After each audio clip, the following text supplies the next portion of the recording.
Buenas tardes, me presento, soy la estudiante Kelly Sánchez de la Universidad Laica Eloy Alfaro de Manabí. A continuación se hablará sobre la lógica y la ética del abogado del libro del Dr. Miguel Ángel Hernández Romo.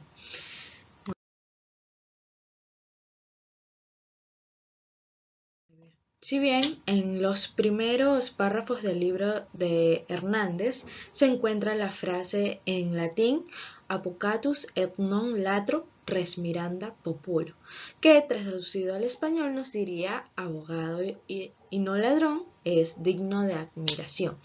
Quiero iniciar con esta frase porque esta frase no debería representar a los profesionales del derecho, que si bien existen abogados realmente que han estado desligados al valor principal de la materia, siendo inmorales y faltando el respeto a todo principio deontológico, sin mencionar el nivel intelectual o lógico que mencionaban dentro del libro que debe caracterizar a cada abogado, pero que si bien para llegar a forjar estos vínculos entre la lógica y la ética del abogado, así como con el derecho, debe existir una convivencia íntima en esta, explicando también su afinidad entre ellas, que esto debe darse desde los inicios de un profesional, es decir, desde sus estudios. Continuando con esto, de acuerdo a lo que establece el libro, vamos a continuar con la lógica y el derecho, la unión intrínseca que se mencionó anteriormente que debe haber entre estas. Si bien el nexo entre estas se puede explicar de la siguiente forma. La lógica o filosofía del razonar es la ciencia que se va a encargar de estudiar los actos de la mente en el orden de la verdad. Entonces, el ejercicio que nuestra mente hace para ser lógico es utilizando lo siguiente: idea o simple aprehensión, lo que es el juicio, y por último el raciocinio. La idea o la simple aprehensión, esta consiste en ser una operación con la que la mente va a producir la semejanza o la expresión de una cosa, así como por ejemplo podemos decir lo que nuestra mente considera que es el código, la ley, el derecho, un juez o la justicia. El juicio, por otra parte, es un acto por el cual el entendimiento afirma o niega algo de algún objeto. Así, por ejemplo, podemos decir que afirmamos que la voluntad de las partes es la suprema ley de los contratos en lo que mencionaba el libro, o por ejemplo que las obligaciones deben cumplirse, la justicia debe estar administrada, y negamos sobre la arbitrariedad que no debe imperar o sobre que no debe castigarse al inocente. Por otra parte, y como último punto, tenemos lo que es el raciocinio. Si bien el raciocinio es una operación intelectual por la cual, mediante la comparación de dos ideas, se va a dar una tercera. Por ejemplo, conocemos la identidad o diversidad de aquellas que hay entre sí. Sin embargo, este signo de raciocinio es la argumentación, o sea, de una oración que, si bien desde un ámbito lógico se va a definir como una argumentación que consta de tres preposiciones trabajadas, de tal que se van a encontrar asentadas entre las dos primeras para así poder llegar a la tercera.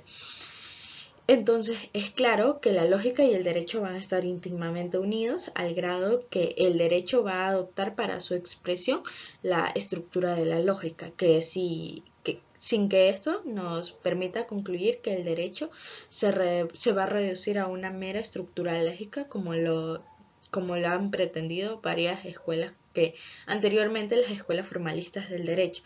Por ello es oportuno pasar ahora a las relaciones que existen entre la ética y el derecho.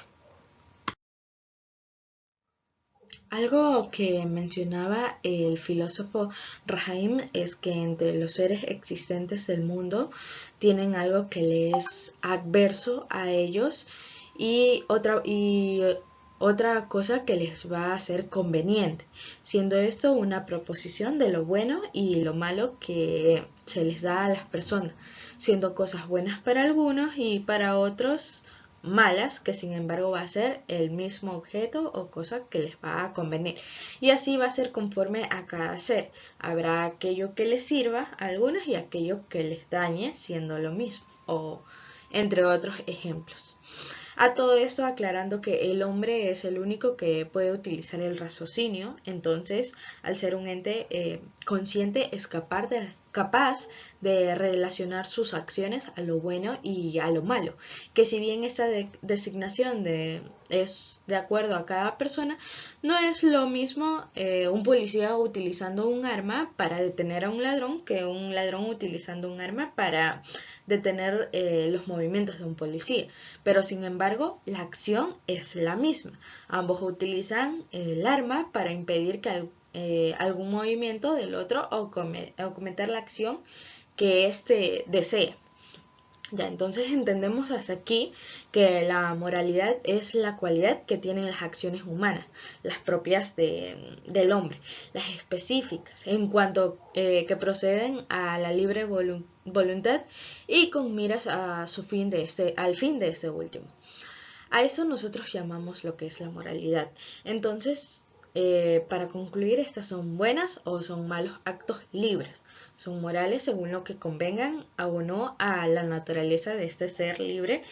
Y bueno, es por esto que se dan también leyes y sanciones. Nada de esto se tendría sin sentido si no se admitiera el ser moral. La moralidad en las acciones. Porque si bien estas no son leyes físicas, pero son leyes morales. Por eso se sanciona la transgresión o la observancia. Más aún, donde quiera que se admita el hombre que es capaz de moralidad. Sea buena o mala, hay hombres buenos y hay hombres malos. Y se admite la moralidad de las acciones libres. Por ende, es que nace una duda. ¿Cómo averiguar lo que es bueno o lo que es malo? Esto se puede examinar de la siguiente forma. Muy bien.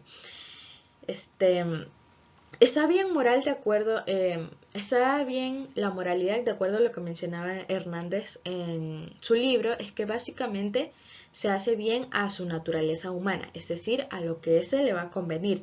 Y ahora bien, hay acciones que van en contra de su naturaleza, como es el robo, siendo esto una afección a su naturaleza porque le estaría quitando la libertad que la sociedad le está dando, porque obviamente al ser terreno de moralidad incurriría a leyes que están dentro de la sociedad, leyes normativas, porque obviamente al cometer un acto ilícito te van a quitar libertad a formar parte de los PPLs, básicamente. Entonces, para terminar, la ley moral marca lo que es el camino recto, pero no lo destruye su ser libre, porque si bien le van a dejar libre, le van a dejar en la capacidad de merecer o desmerecer las cosas, de observar o de violar este recto de orden.